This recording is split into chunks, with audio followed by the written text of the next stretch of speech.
Amin ya Rabbal Alamin. Ya, kita beralih ke pertanyaan berikutnya. Assalamualaikum Ustadz. Waalaikumsalam warahmatullah. Semoga Ustadz dan keluarga serta kru sehat walafiat dan husnul khotimah.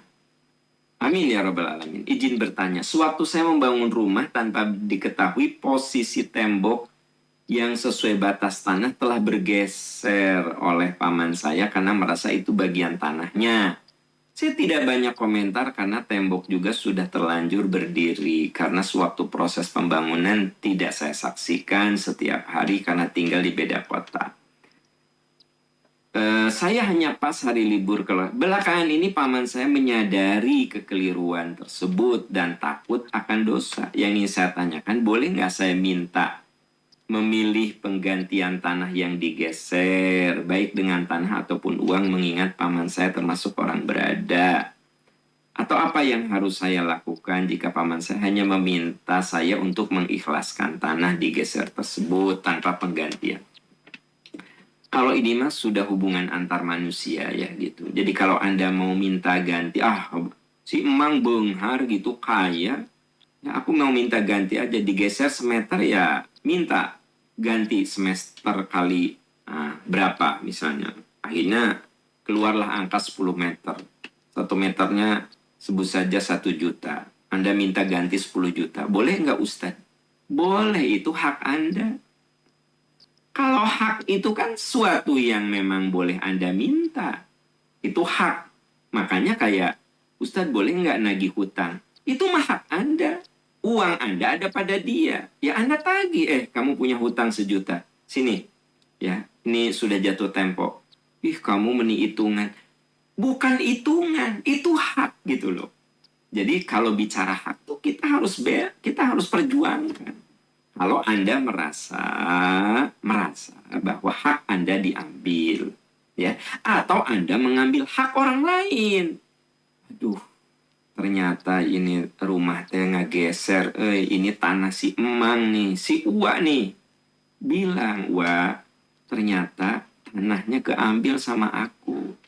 Kalau dibongkar lagi digeser kan susah. Wah gimana? Biar aku beli aja. Gitu. Kata si Uwa, enggeus atuh neng lah. Kita mengasih. Halal, selesai. Atau misalnya, Uwa Anda yang melakukan itu.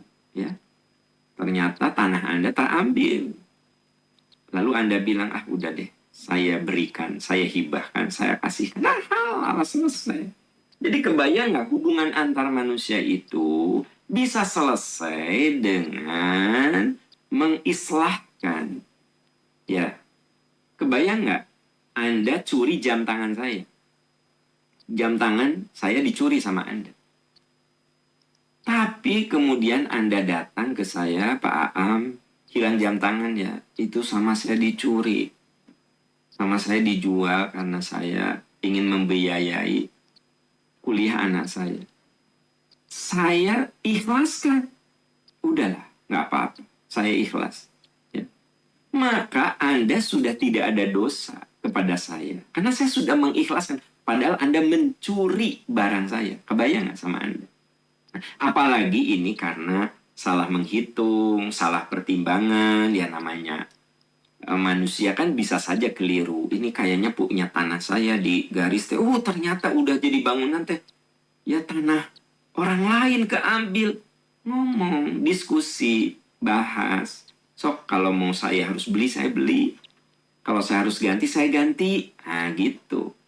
Itulah hubungan antar manusia yang bisa diselesaikan dengan musyawarah. Wasyawirhum fil amr. Musyawarah. Jadi kita ini harus menjadi orang yang terbuka untuk musyawarah. Dan bukan berarti orang hebat itu orang yang kalau diambil haknya diinjak-injak tuh diam. Bukan. Ya.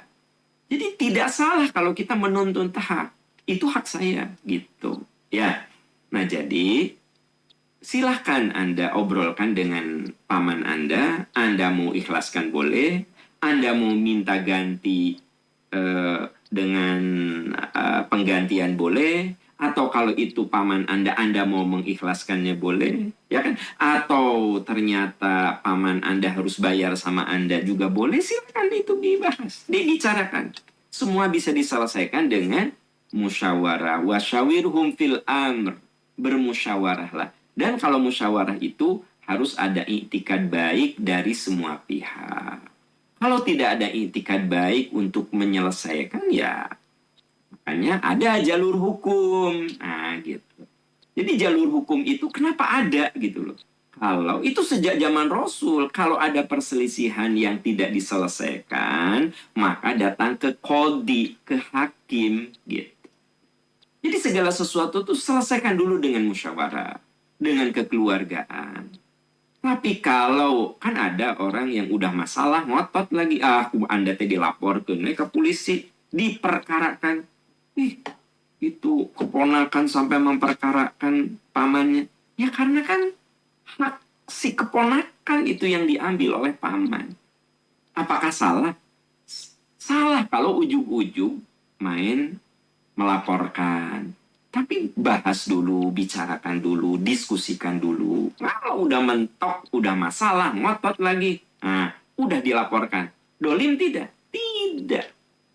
Karena kadang-kadang orang sombong itu harus dikerasin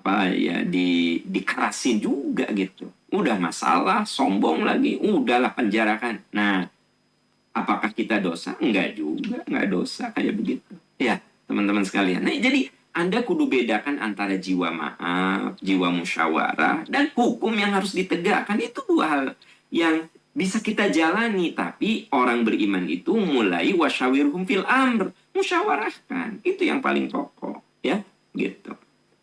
Wallahu a'lam bishawab.